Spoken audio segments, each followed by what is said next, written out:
Welcome back to the House of Hoosier podcast presented by the Field of 68 Podcast Network. I'm Ian Plaskoff, joined by Noah Gerkey. A lot of things are going back to how they used to be. We are back in our normal setting, in the comfort of our own homes on Zoom, and Indiana is back to playing other teams. So that's a plus as well. An exhibition matchup, Indiana beats Marian 107 to 46. This will kind of be a quick hitter recap breakdown of that game, what we liked, what we didn't like, and we'll hear from a couple of you guys as well to see what your thoughts were. Noah, you were there, just first impressions of what the energy was like with this new team, first game unofficially of the DeVries era against a regular opponent.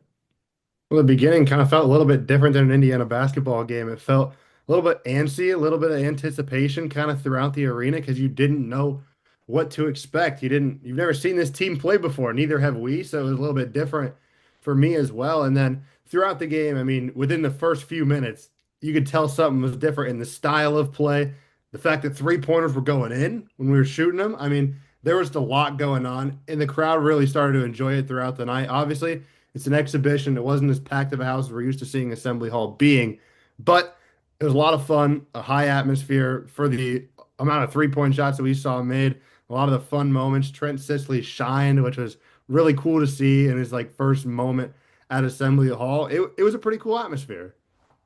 The stat broadcast, which is like the official broadcast stat monitor of the game for all IU games, they have a usually an attendance number on there. Right now it says 17,222, which would be a sold out crowd. So that is not the case. Didn't expect that, and that's just probably the generic number they put in there. What would you estimate? Ooh, the student sections were not very full. I was thinking probably half capacity, Okay. probably like 8,000.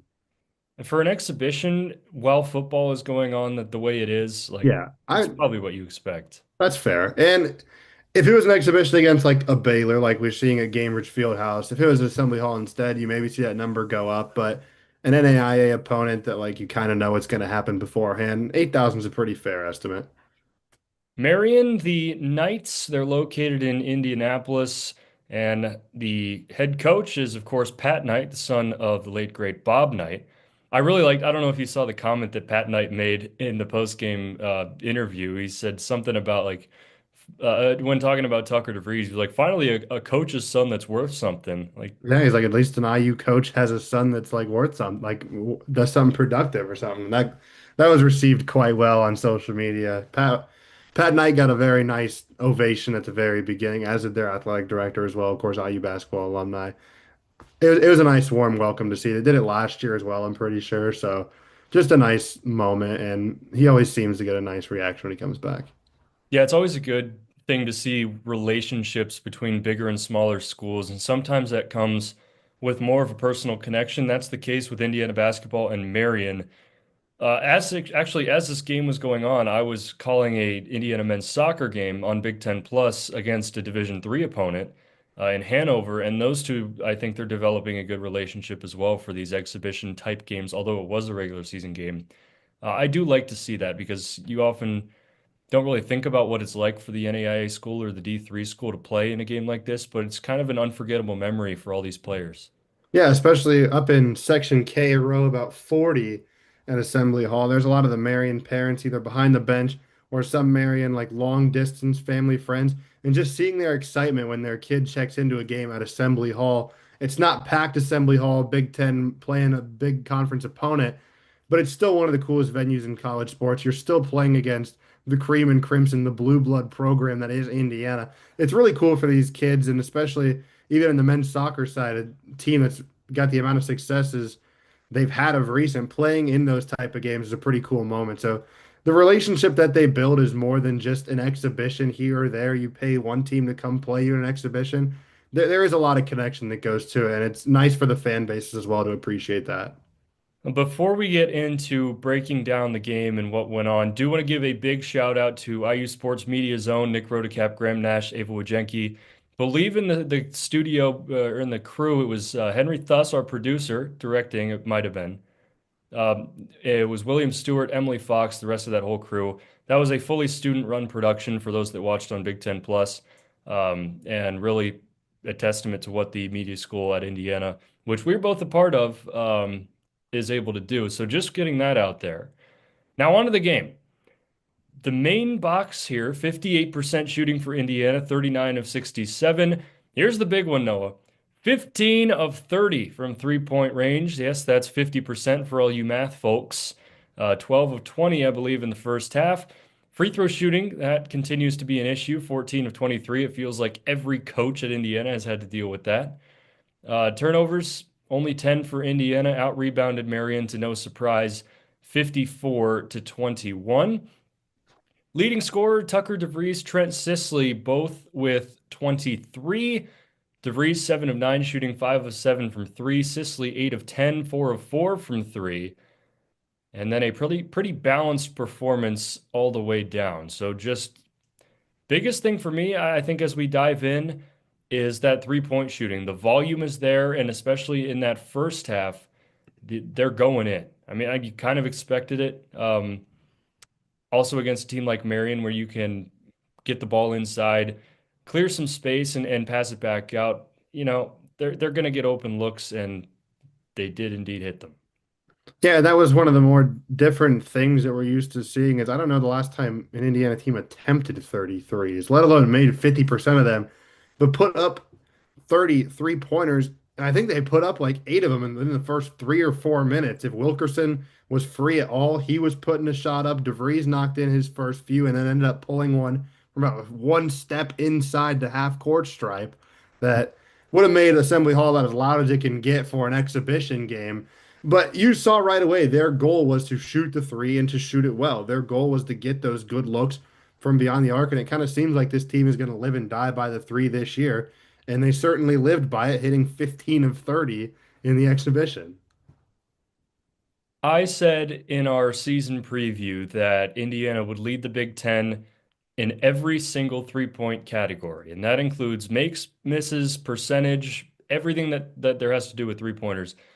Watching this game, I feel pretty good about my prediction, and I think I mean, it's pretty evident that DeVries just sends him out there. If you have an open look for three, take it, but it's the way that they're getting the looks.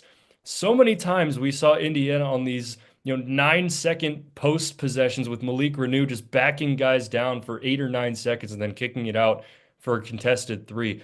What Indiana's doing, at least in this exhibition, is moving the ball around the perimeter, quick hitting, moving fast, and finding shots early in the shot clock. It was such a pleasant sight to see, and it almost felt wrong as someone who's watched this team for so long to be like, why is Indiana shooting this many threes? Why are they all open? And most importantly, why are they all going in? Because this is not something that usually happens.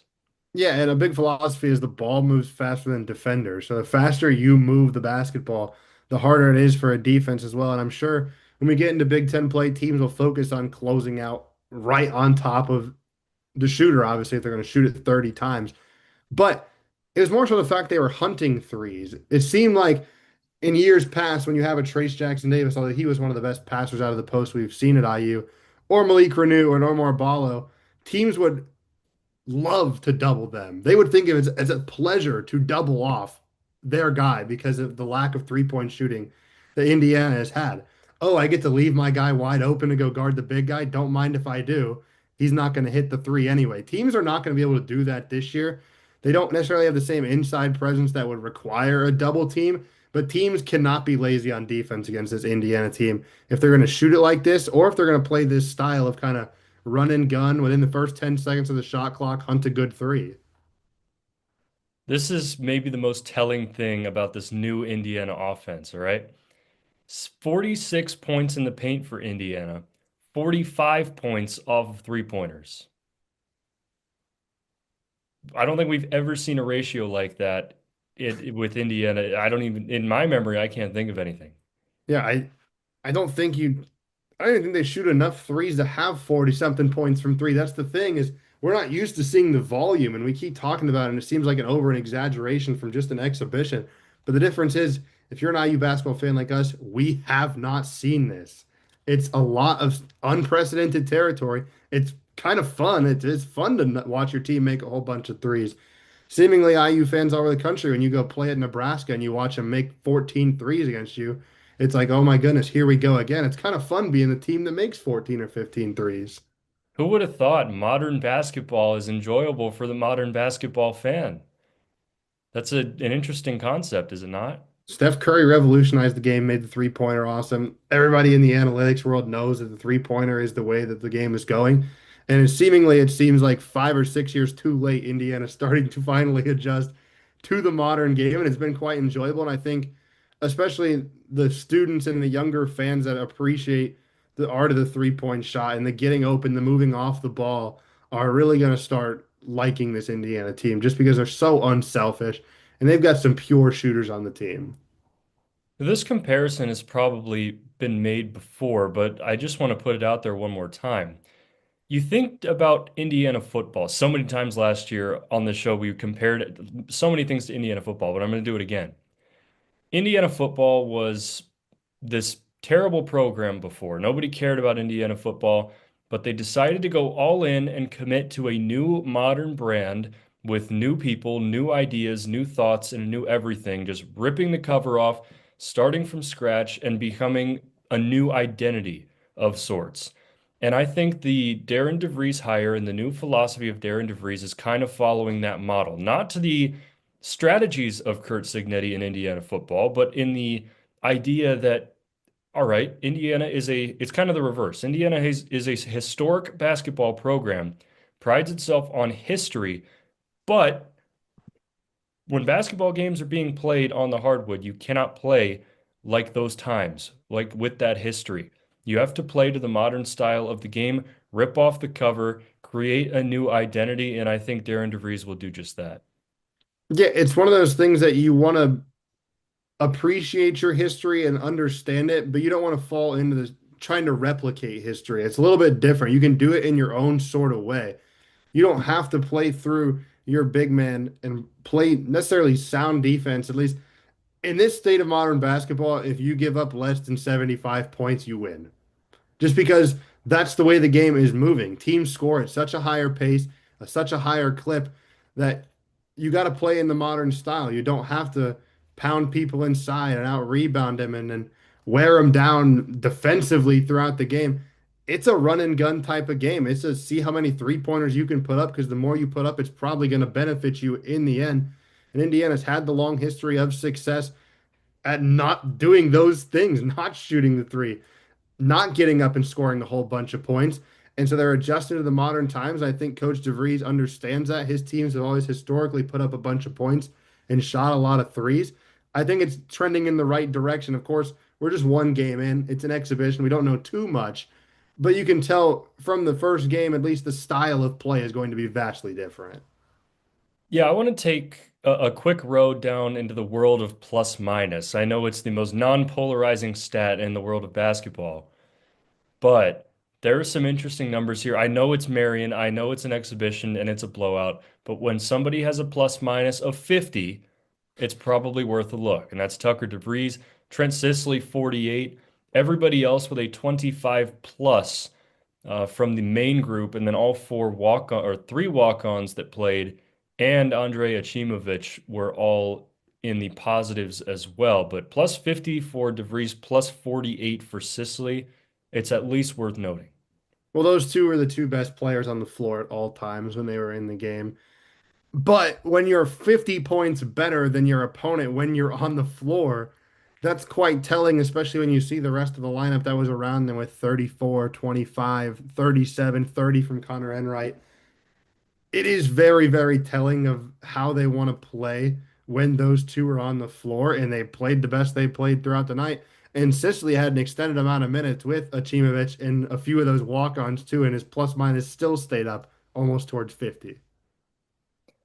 Yeah, I kind of want to touch on Achimovic a little bit. It's an interesting conversation with the center depth because, well, actually, let's take it a different route. Reed Bailey was the tallest player on the floor for Indiana for the majority of the game. He played 23 minutes, 6'10". He had 10 points, 3 of 6 shooting, 1 of 1 from three, 3 rebounds. Leading rebounder was Sam Alexis, also had 13 points. Let's take it this way. We'll push Achimovic to later in the conversation. Alexis and Bailey are going to be your two main bigs. Do you think it's kind of a road of depends who you're playing, whether you play them together or how much you play either of them? Yeah, it was weird because Indiana was a bigger team. This is one of the few teams Indiana is going to be bigger than almost at every position in the lineup. And they played maybe 4 or 5 minutes together on the court. So it's weird because you don't have your backup bigs right now, and Achimовich was essentially the only backup big that you had available in the contest. So you didn't see Alexis and Reed Bailey play a whole bunch.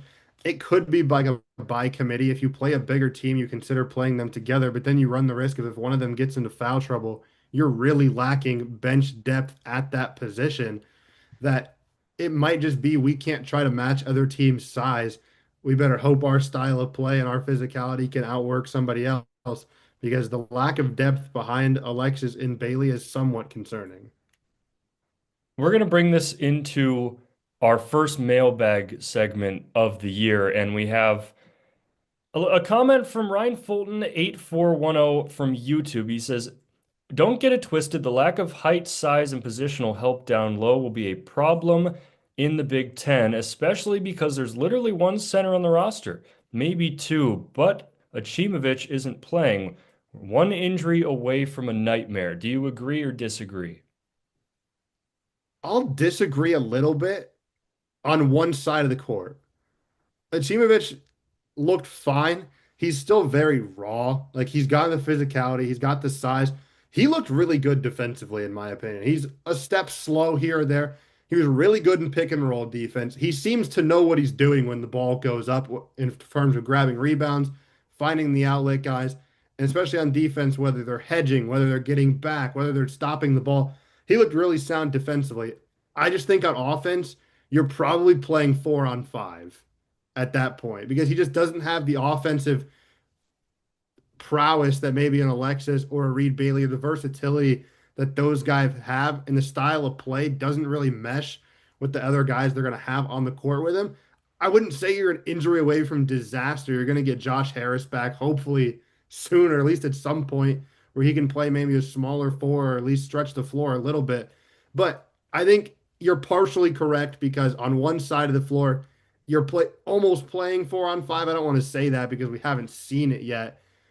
But we talked about how he wasn't going to play a whole bunch. This is kind of a year for him to get adjusted to the college game. He looked very solid in the pick and roll on defense. It's a little bit of a different style in NAIA compared to the competition Indiana's going to play. I think he's somewhat correct in that take. I think the non-conference minutes against your Alabama A&M, your Bethune-Cookman, your Chicago State, those kind of games, I do think we'll see more of Achimowicz than the rest of the younger guys because I think that developmental time will be extremely important for him because this is the Big Ten. When conference play begins, guys are going to get battered up, especially in the paint. Injuries are going to happen, and going to need guys to fill in when foul trouble hits because that is also inevitable. So having Achimowicz at least get acclimated a little bit in this non-conference period, I think is extremely important. I think we may see even more of him in the Baylor exhibition because that's a game against a good team where there are zero repercussions if you lose. And I think that's the value of that Baylor game as well for the rest of the team. But I think Achimowicz could take the title of kind of biggest wild card for this team, not in the sense of being the best player to come out of nowhere, but nobody knows how good he is, and they don't know how good he is, but they know how important he could be. And I think part of that comes into the only way to get adjusted to college basketball is by playing. So we talked about how this year was going to be him getting acclimated to the college game. Well, there's really only one way to do that. And it's not really in practice because in years past, Malik Renew can develop into playing well underneath because he's guarding Trace Jackson Davis every day in practice. He's going up against Umar Ballo in practice. You get that sort of work. Indiana's not the team that likes to pound inside. So if Achimowicz is going to be that true center, he's not really getting that type of work in practice against another physical center. So using these exhibitions, these early non-conference games against teams that maybe have true centers, a little bit of size, using him to try to get acclimated to that style of play when you might need him come Big Ten season. We know how Big Ten officiating is. There might be a game where Reed Bailey has 2 fouls in the first 2 minutes the game and you need him to play some extended minutes. Getting him acclimated early could be very important. I think you're right. We probably will see him more out of any of the young guys because his importance may be understated at this point in the season. Like we're a game in, people don't really know, but he might have to play in big moments in Big Ten games this year. As we kind of wrap up our Marian conversation and move on to Baylor before the actual regular season starts, just a little preview on this Baylor game from an Indiana perspective. What are the keys for Indiana in this exhibition? We already touched on Achimovich and the young guys, but this is the first time they'll see a good college team. Not, I mean, they played pro teams in Puerto Rico, they played Marian, but this is a good Power Four, Power Five team that they'll be playing in a pretty pseudo home crowd in a game with minimal stakes. I need to see how they rebound. Rebounding wasn't really an issue, but it's kind of a given you're playing Marion. Like, no offense to Marion, like they're a great NAIA program. Indiana was going to out rebound them from the beginning, and we already knew that was going to happen. I need to see how Indiana rebounds against a physical team like Baylor. That's historically a good rebounding team outside of course, the March Madness thing with Yale and Torian Prince. You got to grab the ball. When you come down with it, that's called a rebound. Outside of that, Baylor's been a historic rebounding team. And Sam Alexis was a great rebounder in the game against Marion. He subbed in the game in his first 10 minutes. He had 8 rebounds. I look up and he's got 6 points, 8 boards, and a few assists. And he's one of the only guys blocking out on the floor that's going after the board. Everyone's blocking out. He's the one hunting the rebound. How is he going to match up against more size? Obviously, he's a few inches taller than the guy he's playing against from Marion. Is Reed Bailey going to be more aggressive on the boards? He only had 3 rebounds. Now you're playing another physical team where you can't just rely on your guards to go grab rebounds. You kind of have to go help grab them as well. That's one of the more interesting things I'm looking forward to is how is this team going to rebound against a more physical team? We talked about them defending against some height. How are they going to prevent second chances? I'm looking at two things in addition to the rebounding. For one, I'm looking about how the defense holds up from a turnover perspective against this Baylor team. 13 turnovers for Marion. You probably against an NAIA school want to see more forced turnovers than that, especially at home. And then another thing is with teams that are prioritizing shooting the ball. When you move from your home arena, I know as minimal as it sounds, when you move from your home arena to a different place, depth perception changes, and Assembly Hall is one of the more unique sight lines behind the basket for its shooters. Indiana's going to go to Gainbridge Fieldhouse, which has a very deep depth perception behind the baskets. And with a team that's going to shoot the ball so many times, I want to see how it translates away from home because they've been practicing at Cook Hall, they've been practicing at Assembly Hall, they've not practiced in a gym where they will see many like it of big areas behind the basket. So I want to see how that translates. It's going to be huge in Big Ten play as well because I don't take this lightly. Every arena in the Big Ten is different, like from a shooting perspective. Michigan is a lot closer than Michigan State's is behind the hoop. It's a lot different. And Purdue's right there as well. Those fans are on top of you at Mackey Arena. So going to a pro arena, it's also important because they're going to play at Gainbridge Fieldhouse against a very good Louisville team in about 2 months. So getting accustomed to that as well could play huge. Hey, we've got some familiarity with this gym against a good Baylor team now, another Louisville team. Shooting on the road has always been a struggle for Indiana in years past, but knowing you have a team that can adjust to where they're playing and knock down the three consistently could be huge, and this would be pretty telling. You'll be there. I will be there. That is the idea, at least. We'll hope that that credential gets approved or that everything works out as well. So again, as we wrap up, Indiana 107 to 46 victors over Marian. And before we let you go, we'll remind you we have the open mailbag, so you can message us. There's going to be a graphic on the screen, 812-269-6478. You can leave a voicemail. Also, DM us on Instagram at House of Hoosier. DM us on Twitter at House_Hoosier. You can send us your predictions for Baylor, your reactions for Marian, anything that you want to say about Indiana basketball, and we will take a look at it if you're selected for the mailbag segment. So, for Noah Gerkey, I'm Ian Plaskoff. That wraps up another episode of the House of Hoosier podcast presented by the Field of 68 Podcast Network. We'll see you after.